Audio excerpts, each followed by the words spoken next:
أعوذ بالله من الشيطان الرجيم بسم الله الرحمن الرحيم رب اشرح لي صدري ويسر لي أمري واحلل عقدة من لساني يفقهوا قولي.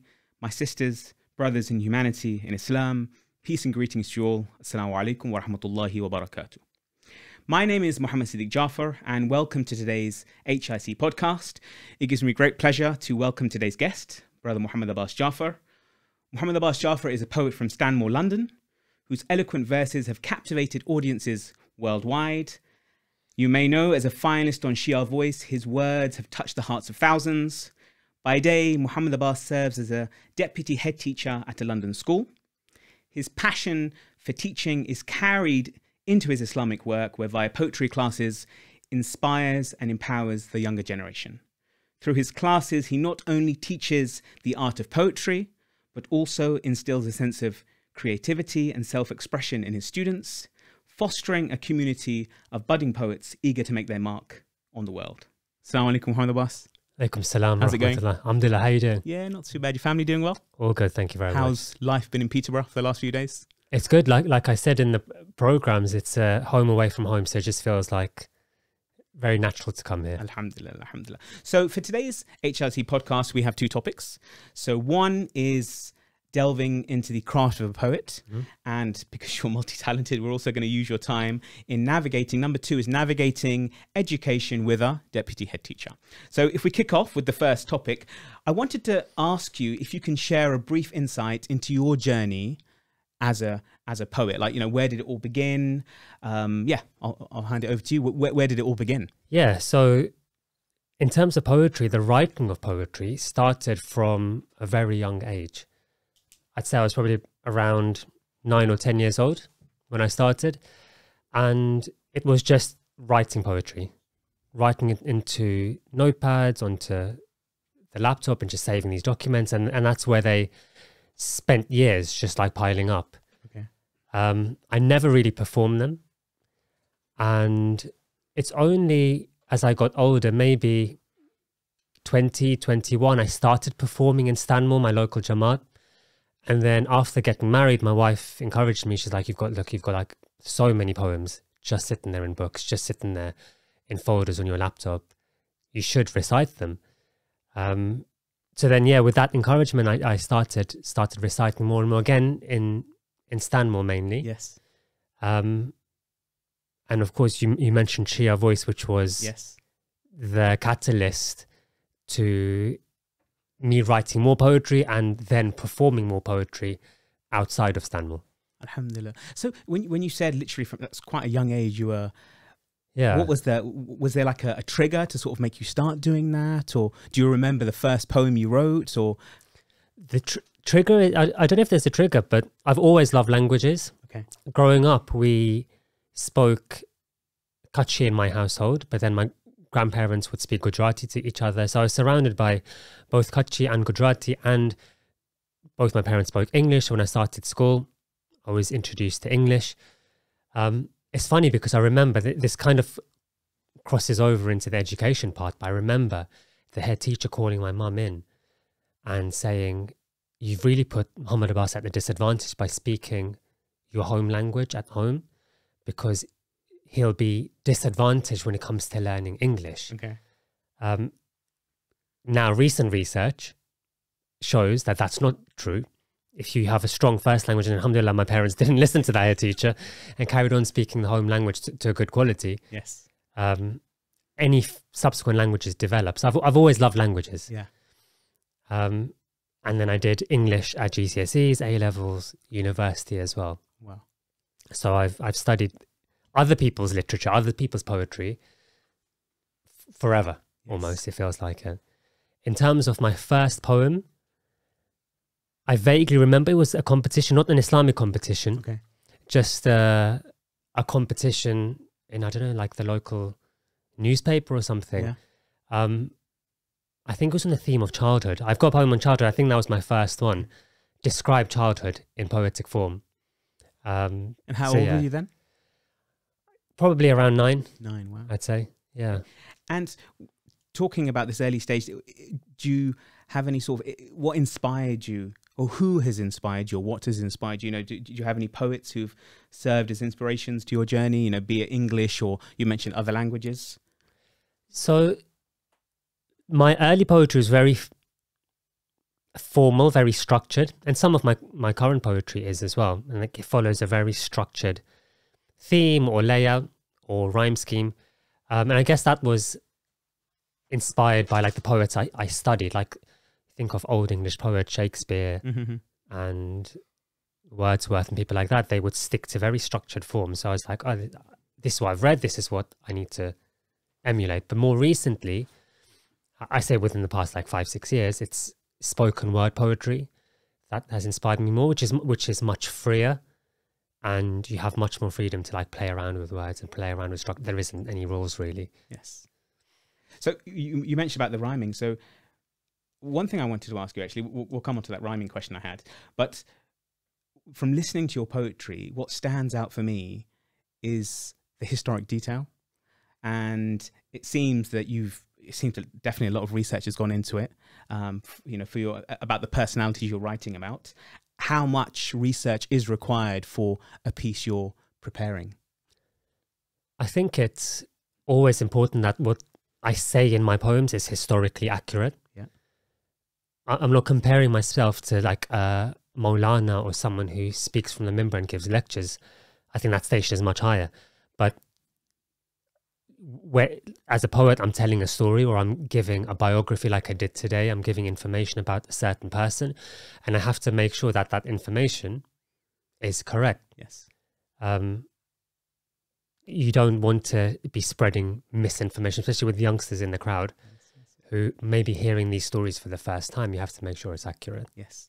Yes. And then talking about the structure, you know, with regards to, you said, okay, early on there was much more structure, and now if we, you know, you mentioned the spoken word. So if someone was asking, you know, does poetry, you know, I'm not really good at English at all when I was young, but, you know, I always thought, oh, poetry has to rhyme in a certain way. Is there a specific structure for poetry? I'm thinking not from what you've said, but yeah, you know, are there rules we have to abide to, or how is it? I think it depends on the type of poem you choose to write. There's so much variety out there. So you've got like limericks, you've got haikus, you've got sonnets, and they all have a very structured rhyme scheme or a number of syllables you need to have in each line. Yes. And if you stray from that, then you're not writing a sonnet anymore, or you're not writing a haiku anymore. But on the flip side, and the beauty of it is, you can write free verse, which is, as the title suggests, completely free. Yes. There's no rhyme scheme, there's no syllables, there's no exact line length you need to stick to. And that's the poetry I'm writing more of, because it gives you that freedom to play around. Yes. And now, so you've done both then. So what's been the reception, or how have people received it? Is it a balance of some people prefer one style, others the other, or? I think so. I think different people prefer different things. So I tried to write both, so that everyone gets something out of the poetry. I also think that certain types of poetry lend themselves to certain themes. So like if I am writing a biography, like I did in Shia Voice, I was almost, I don't mean this in a harsh way, but I was forced to write the biography in Shia Voice, because they give you a topic and say, write a poem about Imam al-Hassan, alayhi salam. And that was very structured. And in the final, write the poem about Imam Musa al-Kadhim, alayhi salam. And again, that was very structured. So I think that structured form works well for biographies, because it's all fact. Yes. But when you want more fadail, yes, I think a looser form works better. Yes. I know, that makes sense. That makes sense.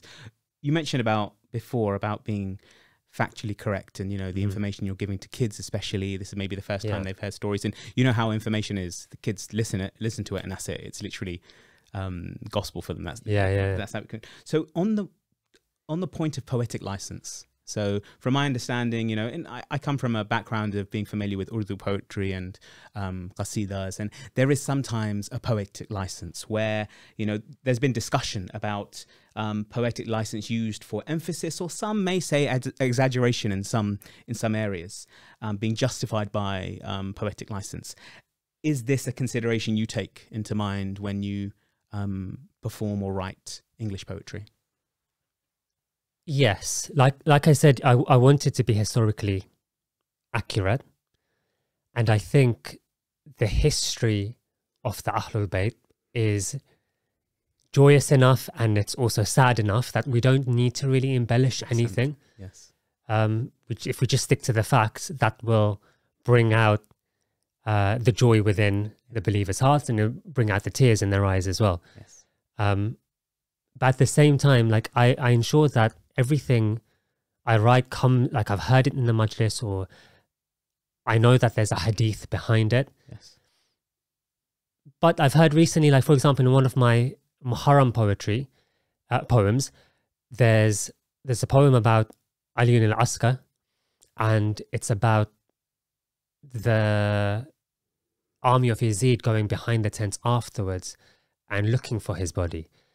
And I've heard this in Majalis, but I recently heard that that might not be historically accurate. Okay. But because I've heard it in Majalis, and I've heard some people say that there are hadiths saying that it did happen, I've decided to keep it in my poetry. I guess when I hear that something is 100% it did not happen, then I would remove it, or I wouldn't write it. Yes. No. So I wanted to come on a question about advice. What advice would you give to anyone, young or old, wanting to get involved in writing poetry? And they may be in the same situation as you are. You know, they may be having poetry at home which they've written down or making notes. What advice would you give to them? So if they're in that position and they have poems already, I think the next step is to recite them. Someone encouraged me to recite, and I did. And alhamdulillah, has taken me on this incredible journey. Yeah. So if I can encourage them to recite, inshallah, there's a journey awaiting them once they do. So contact your local Jamaat. They're always looking for young and upcoming speakers and poets to recite. So do it. If you don't have any poetry, but you're interested in writing, first step is to write. Yeah. Almost blank piece of paper, just whatever's in your head, write. And that's what I do often. I just write words, and then those words turn into phrases, turn into sentences, turn into rhymes, turn into stanzas, turn into poems. But it starts with just writing, just write words. Wherever you're thinking, just get it down there, and inshallah one day it'll evolve into a poem, and it'll never be finished, because the Fadail of Ahlul Bayt never finishes. I often think this is it, like 10-minute poem Imam Sajjad alayhi salam. What more can I say about him? Yeah. But then you'll be listening to Majlis one day and you'll be like, that's not in my poem. I can add that. So you'll come back to So I'll come back, like I'm always adding to them, and some of my poems are like 20 minutes long. So when I come to a center, I have to be like, okay, I've got 10 minutes. I need to take this bit out or this bit out. Yes. And like each poem is, I try to make it unique to that center. Yeah. So it's almost never the same thing more than so once. When you start writing, you say, okay, you start writing words or sentences. Do you have the topic in mind? So, okay, with regards to if it's going to be maybe something of musibah, some sadness, or if it's going to be like a happy sort of theme to it, or the personality you're writing about, or the topic, is there that in your mind, or are you literally free-flowing with words and maybe then morphing into the topic? Or which way does it No, often there is a topic in mind. So if, for example, a center calls you and says there's a Sha'baniyah, please can you recite poetry about Imam al-Husain, Hazrat Abbas, Imam Sajjad, then I would, if I don't have a poem about them, which I actually didn't for one of the personalities, I would then have that in mind, then my blank piece of paper, and then I'd write about that person. I'd have majalis playing, so I can like take ideas from there. Yes. And then I'd write based on what I hear in the majalis. Fantastic. And I mentioned in the introduction about poetry classes, which you conduct. If you can give us a bit more detail about the format, and also how can people get involved, or attend, or get some more information about it. So what's the format of these classes? So they're all different. I do two styles almost. There's an online poetry class, which happens completely online, so anyone from anywhere in the world can join in. One-on-one, or is that group? It's the ones I've done have been group sessions. Okay. Just to get maximum involvement, and it's usually around the time of, well, the ones I've done have been around Muharram time. So each lesson, and there's not too many lessons, maybe 5 or 6, on a different theme from the day of Ashura and a different style of poetry. So we've written, like on day 1, we've written haikus. On day 2, we've written a sonnet. Sorry, what's a haiku? A haiku is a very short poem, 3 lines. Okay. Each line has a specific set of syllables in it. Haiku is a Japanese word, so it's a Japanese style of poetry. Okay. But the theme is often the environment or the weather or nature. So in that lesson specifically, when we do the haikus, it's about the nature, the natural aspect of Karbala. So children have written, not just children, because the classes are open for children, for adults, for seniors, for anyone. Okay. Both genders as well can get involved. So for that lesson specifically, they've written about like the wind on the day of Karbala, or the sand, day of Ashura, or the sand in Karbala, or the river Furat. So they've taken a natural aspect. But each lesson is different theme, different style of poetry. And then in the end, the students would decide their own style of poetry, and they'd choose one aspect to write about and perform it to the rest of the class. But that's all online. Yeah. The other style is sitting like in a room with people. It's very similar, like the format's similar, but it's just face to face and in person. I often advertise them on my Instagram page, or if I'm doing it in conjunction with a Jamaat, they would advertise the poetry on my behalf. So yeah, keep a lookout. What's the Instagram? So my Instagram is @MajPoetry, MAJ. Okay, cool. My initials, MAJ Poetry. Fantastic. So inshallah, if anybody wants to get involved with that, they can go online. It's a shameless plug, though, isn't it? No worries. So we'll come on to the second topic. Actually, thanks very much. That was really interesting about the your poetic journey. That was really cool. So the second topic, we were going to talk about navigating education with a deputy head teacher. First and foremost, how do you find being a deputy head teacher in England? I love it. I love working in education. I started off just volunteering in schools, and I loved it since then. Did a bit of volunteering in East Africa, and then came back here, did my teacher training course, and then went on to my current school, working as a deputy head teacher. Love it, yeah. And so your journey was, when you said, am I correct, you said your degree was in English? So my degree was in English. Which is quite open. Yeah. It doesn't let you become a specific profession. Yeah. So after that, I always knew I had to do a conversion course. So it was either journalist, lawyer, or teacher. And after volunteering abroad in an orphanage, I loved that experience, and then came back and did my PGCE, which is the teaching conversion course almost. Yep. And then got a job in a school, and yeah, that was about 12 years ago. And it's a primary school, which I work in a primary school, yeah. Fantastic. A question on, what do you feel, or how important is it for parents to keep involved in their kids' education? I think it's vitally important. There's lots of research around the fact that children whose parents and school have a strong partnership will do better than children academically and emotionally, do better than children who don't have that support from home alongside their education. So I think if you want your child to be that balanced child who excels both academically and socially and emotionally, then get stuck in, get involved in your child's education. And have you seen, if there are problems which are occurring at school, if there's a strong connection between parents and the school, is it more straightforward or easier to resolve problems and that sort of stuff? Have you seen that from your experience? Yeah, 100%. Because I think if parents and school have the same goal and the same intention, then any issues or any problems that arise, you can come up with a solution that's child-focused. You both want what's best for the child, and you both understand that you both want what's best for the child.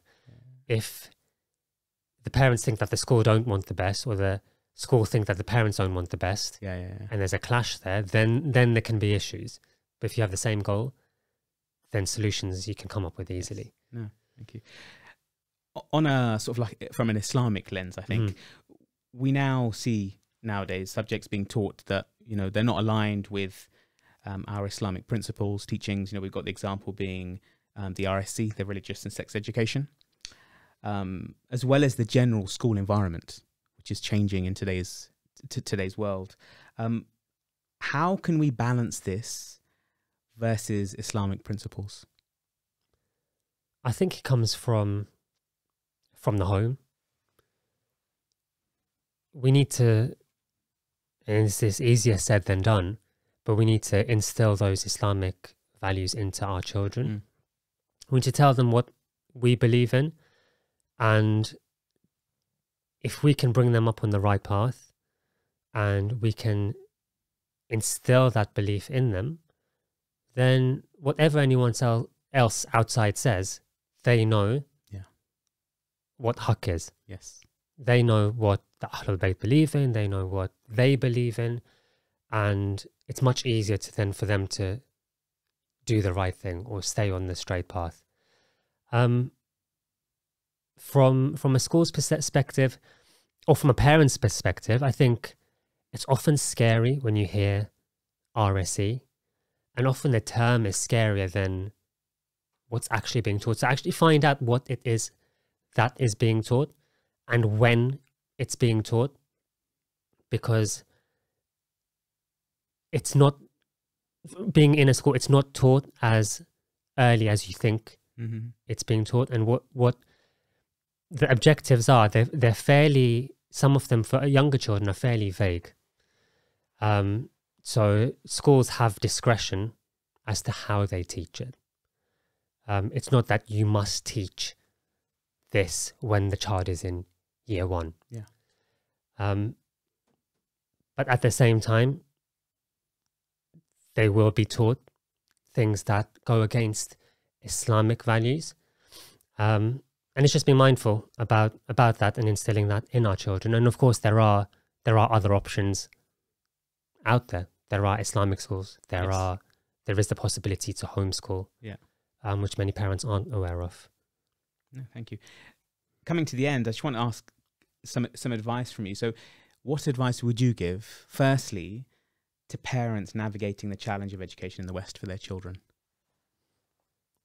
Like I said, I think be up to date and be current with what is actually being taught in school. So then you come from an educated an informed stance, an informed perspective. Position, yes.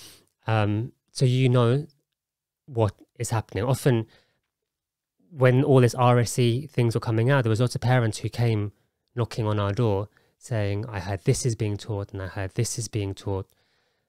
But it was often things they'd seen on TikTok and Instagram, which was all like fake news. And we're like, this is crazy. Like, of course, we're not going to do this, and this. But because they'd seen it and they'd been sharing it on their WhatsApp groups, they thought this is fact and this is what's going to happen. Yes. So come from an informed perspective, and going back to what we said previously, work with the school. Schools are often mindful of their community. So we work in an area where it's predominantly Muslim. So we have to be mindful of that. Yes.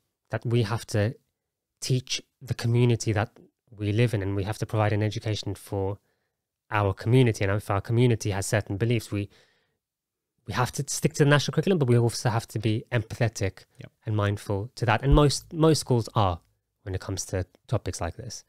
Cool. And secondly, so we talked about the parents, advice for the parents. What advice would you give to children themselves facing the daily challenges they are facing? I think it's tough being a child in the current climate for many, many reasons. I think resilience is a really important thing. That you will hear, and I'm talking to the children here, they will hear certain messages again and again from their friends, from TV, from billboards, and you almost have to be really resilient to say, no, this is what I believe in and I'm going to stick to. This is what I believe in, I'm going to stick to it. So I think being resilient is really important. Behavior is really important. I think, and again, children, it's easier said than done, but to respect that teacher who's standing in front of you. And today, when we're having this discussion, it's the birth of Imam al-Sajjad, who gave us Risalat al-Hukuk. Yes. And in that, he talks about the rights of your teacher. Yes. That there are rights and respects that your teacher has, and your teacher can be the teacher at school, but also your parents as your teachers, and elders of the community as your teachers. So do respect them. They have a lot of information, a lot of knowledge to give you, and have that akhlaq when you are in school and in a mosque, in a bargah as well. No, thank you very much. That's a really beautiful place to end it, actually. Thank you very much, Mohammed Abbas. No, thank you for having me. For both your time today for the podcast and also your beautiful poetry at the HIC. Many people I've spoken to, they've really enjoyed it. More than welcome. Enjoyed. It's just a different, from a different stance. So I mentioned before about the detail you go in and the way it's structured. It's been really well received. So Hassan, thank you very much. Hassan, no, more than welcome. Thank you for having me. Thank you all for joining us today. Wassalamu alaikum wa rahmatullahi wa barakatuh.